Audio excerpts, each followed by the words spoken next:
Kenapa harus meneruskan ya?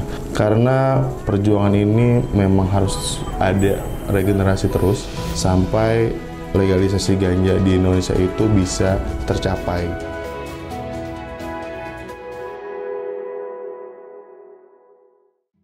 Perkenalkan, nama saya Riyad Fakhrudin. Saya Ketua Umum Lingkar Ganja Nusantara. Periode 2023 sampai 2025. Umur saya saat ini 27 tahun. LGN itu adalah tadinya itu sebuah perkumpulan diskusi di kampus, di taman, lalu merambah ke dunia sosial media, yaitu saat itu era-eranya Facebook. Jadi para pendahulu kita membuat ruang diskusi dalam sosial media, yaitu Facebook, yang di situ berdiskusi berdiskusi terkait tanaman ganja dan apapun terkait tanaman ganja. Lalu dari grup tersebut lahirlah LGN. Sekarang kita cari cara, makanya apa yang dilakuin Bu Dwi, terutama ya apa yang dilakukan Bu Dwi dan Musa, kita di LGN ataupun di yayasan itu sangat-sangat mendukung, karena yang menurutku penting juga sih buat masyarakat tahu gitu, bahwa di Indonesia ini tanaman ganja itu masuk ke dalam golongan yang paling berbahaya. Itu kalau di undang-undang namanya narkotika golongan 1. Kenapa ada narkotika yang kita tahu itu punya manfaat medis tidak boleh dipakai untuk kesehatan? Itu yang digugat sama Bu Dwi dan kawan-kawan sebenarnya di koalisi. Karena kebutuhan dari apa yang saya sudah jalani di LGN ini, saya itu sudah hampir 5 tahun ada di lingkup LGN. Jadi saya itu banyak sekali ketemu orang-orang yang mereka itu sangat membutuhkan tanaman ganja ini untuk digunakan atau dimanfaatkan untuk kebutuhan kesehatan.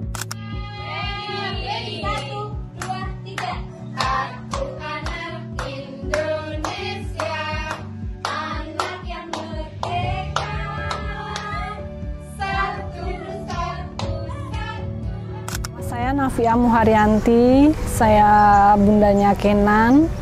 Usia saya 48 tahun. Aktivitas saya sehari-hari mengurus anak-anak di rumah.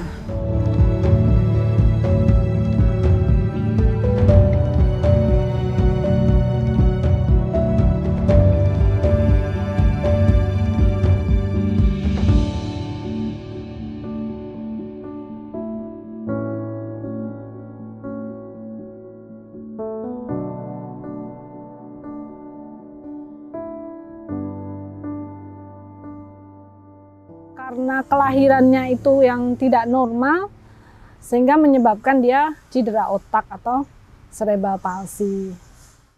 Kebutuhan, jadi waktu itu kami juga masih awam ya tentang cerebral palsy tersebut.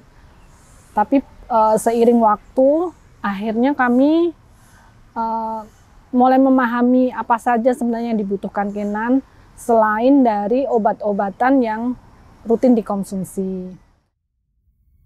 Pengobatan rutin sudah kami lakukan dari rumah sakit, obat diberikan, kemudian kita juga udah ikhtiar untuk melakukan fisioterapi, hidroterapi, ataupun melatih anak kami untuk melakukan upaya motoriknya itu bekerja lah gitu. Ternyata itu tidak cukup, karena ketika itu sudah berjalan, kemudian Kenan itu diserang oleh kejang, itu akan kembali menjadi 0. Kemudian ternyata saya menemukan kayak artikel gitu, itu memang dari luar negeri ya, rata-rata itu bahwa di luar negeri itu kejang itu dikendalikan dengan mungkin semacam obat, entah dia berbentuk seperti apa, saya juga nggak terlalu paham, tapi di situ mengandung ganja. Nah, Di situ saya mulai tuh, oh iya, tapi kan nggak mungkin ya kalau di Indonesia. Nah, kebetulan di Jogja itu kami punya komunitas. Jadi waktu itu saya tinggal di Jogja. Komunitas itu adalah dari kumpulan orang-orang dengan anak berkebutuhan khusus. Salah satunya adalah cerebral palsy. Banyak yang membutuhkan, banyak yang terkena dikriminalisasi dari hukum tersebut. Banyak juga hal-hal yang mungkin kita nggak bisa sebutkan gitu satu persatu gitu. Karena problem hukum dari narkotika ini yang pada akhirnya kejelasan dan kemanfaatan yang harusnya bisa dimanfaatkan itu tidak bisa disalurkan kepada orang yang sangat-sangat membutuhkan, dan memposisikan si ganja ini dengan stigma yang sangat dalam dan sangat berat dalam lingkup masyarakat. Pernah saya dengar dari Bu Dwi, dan saya juga lihat dari Musa datang, terus karena kan kami satu kota ya. Kemudian bagaimana akhirnya ketika dia sudah tidak bisa lagi kan menggunakan ganja tersebut di Indonesia, itu saya bisa melihat penurunan baik kognitifnya maupun kesehatannya semuanya. Kendalanya ya memang karena di Indonesia nggak boleh. Kalau saya melakukan itu saya pasti masuk penjara, sudah pasti itu. Dan kalau saya masuk penjara, kayaknya nggak ada yang nemenin. Jadi memang kalau saya maju menyelamatkan anak saya, kalau di sini ya ibaratnya saya justru cari mati sendiri gitu. Selama perjalanan LGN sampai detik ini, di tahap awal LGN itu saat munculnya LGN ke publik, ini menurut saya memposisikan LGN itu memberitahu atau menginformasikan dan mengedukasikan ke masyarakat secara luas bahwa tanaman ganja ini bukan hanya sebagai tanaman yang hanya digunakan untuk rekreasi aja, tapi ada beberapa hal yang bisa dilakukan, kembangkan, yang bisa digunakan untuk keperluan yang lebih positif. Awal itu kita merilis juga buku yang namanya Hikayat Pohon Ganja, di mana buku ini berisi literatur yang dikemas dalam bentuk buku yang mempunyai data-data dari 12.000 tahun ke belakang gitu. Dan kita juga nggak berhenti hanya dalam turun ke jalan, lalu kita juga merilis buku tersebut, si buku Hikayat Pohon Ganja ini. Lalu kita juga tidak berhenti di buku, tapi kita berjalan ke dunia pendidikan.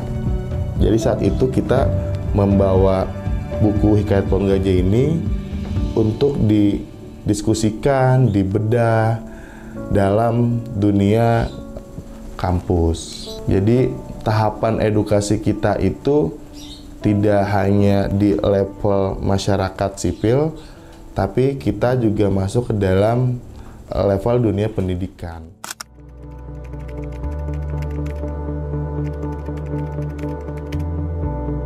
Jadi tujuan kami yang mulia dalam perbaikan ini kami sudah lampirkan lagi adalah agar nantinya negara dapat melakukan pemanfaatan, penelitian, dan pengaturan terhadap narkotika golongan 1 untuk pelayanan kesehatan, sebagaimana juga telah dilakukan dan diakui di berbagai negara di dunia. Arahnya kemana itu sudah pasti. Yang pertama adalah ganja untuk kesehatan. Itu yang kita fokuskan. Ganja untuk kesehatan, lalu fokus kita advokasinya ganja untuk kesehatan, lalu riset secara mendalam di Indonesia. Sebenarnya ini kita sudah sangat tertinggal dalam riset tanaman ganja gitu ya. Karena kita udah minta dari kisaran tahun 2015, kita sudah meminta pemerintah atau negara untuk meminta izin atau bekerja sama dalam melakukan riset tanaman ganja ini. Tapi sampai saat ini kita masih belum melihat kinerja dari pemerintah, dan baru akhir-akhir ini juga pemerintah sudah membuka mata mereka untuk melakukan riset tanaman ganja. Saya bersyukur bertemu dengan teman-teman di LGN ya, karena itu banyak banget membantu saya dan anak saya. Saya benar-benar melihat mereka itu benar-benar tulus ya membantu saya. Mungkin ya dari waktu, tenaga, biaya mereka keluarkan supaya suara kami itu terdengar gitu di pemerintahan. Saya berterima kasih sih karena sudah dibantu sejauh ini ya, bahwa ternyata sampai detik ini pun memang belum disahkan, tapi saya yakin mereka itu sudah maksimal banget membantunya. Ya harapan saya sih ke depannya kan terketuklah hati pemerintah untuk bisa melegalkan ganja sebagai pengobatan medis.